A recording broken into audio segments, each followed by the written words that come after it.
a évoqué ce matin, c'est l'arrivée du nouveau modèle de marché. Dans 106 jours exactement, nous allons vivre un événement important dans le secteur électrique. C'est le nouveau dispositif sur lequel sont fixés, on va dire, les prix de l'énergie va être mis en place. Et donc l'actuel va se terminer, l'actuel qui existe depuis 15 ans, mais avec l'objectif qui est important de toujours préserver les consommateurs avec une énergie qui soit compétitive, stable et visible.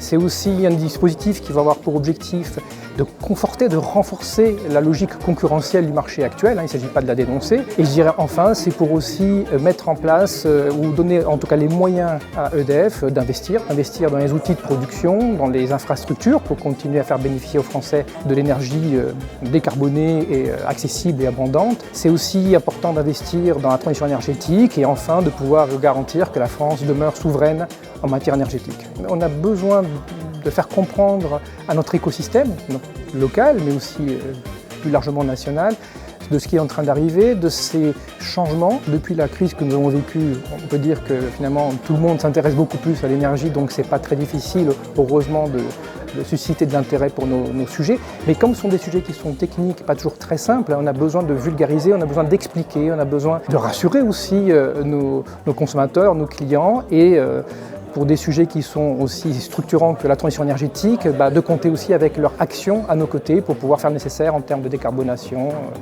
de transition énergétique.